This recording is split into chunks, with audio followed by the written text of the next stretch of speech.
د همدې خبر په دوام ځو نوي ډهلي ته او هلته له افغان سفیر شهید محمد عبدالي سره خبرې کوو. سفیر صاحب سلام، پروګرام ته په خیر راغلی. د هند تازه مرستې څومره مهمې دي ستاسو په نظر؟ تاسو لیدونکو او اوریدونکو ته ډېرې اړینې پروژې وې د افغانستان د خلکو په ژوندانه کې به واقعي ډېر اثر او مثبت رول ولوبوي. د هغه پروژې وې چې تیر کال د دوه حکومتو د ناسې په ترڅ کې ترسره شوې او د هندوستان حکومت او د خلکو څخه مننه کوو چې د خپلو ژمنو پر اجرا کولو باندې پر وخت اقدام وکړي. صحیح، اکثرا شکایت کیږي چې دغه مرستې ښاري سیمو ته رسیږي. ستاسو معلومات څه دي؟ آیا دا کلیوالو سیمو ته هم رسیږي که نه، ځکه چې هلته خلک ډېر ضرورت لري دغو مرستو ته؟ اصلا دا محلي پروژې دي، کلیوالو ته رسیږي. دا په بهر په ښارو کې لږ دي اما په محل کې ډېرې دي. اصل هدف دا و چې د افغانستان اطرافو ته کومک ورسیږي او په اطرافو کې خلک په کارو وګمارل شي او دوی په ژوندانه کې بهتروالی راسي.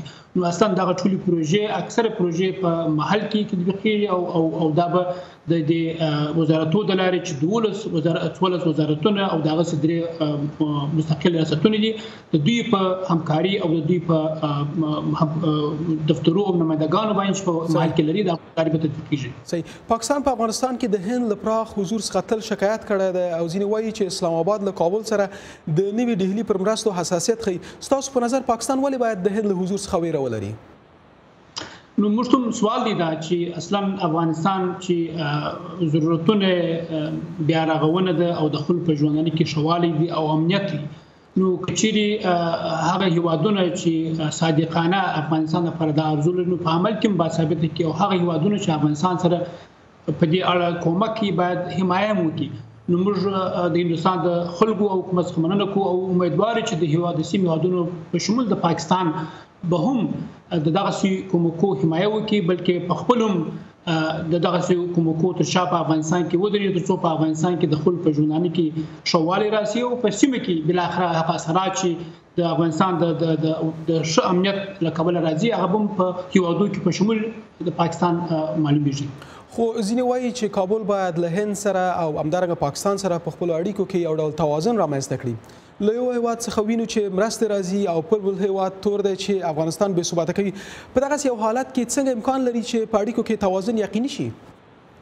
نو دا خو د افغانستان مستقله پالیسي ده او موږ دا توازن باید تعریف شي. توازن کدای شي چې یو هیواد په بل هیواد کې بمونه منفجر کی او بل هیواد راځي هغه په هیواد کې بیا رغونه کی او په عین وخت کې هغه هیواد چې بمونه په هیواد کې غورځي هغه توقع دی ولري چې توازن د بل هیواد سره برابر وساتي.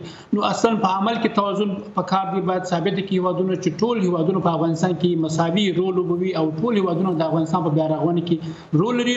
هغه وخت به د توازن اتومات او په خپل عملي کیږي. په هند کې د افغانستان سفیر شهید محمد عبدالي صاحب ستاسو له توضیحات څخه او ستاسو له وخت څخه ډېره زیاته مننه کوم. خوشحاله اوسئ. جوړ اوسئ. مننه.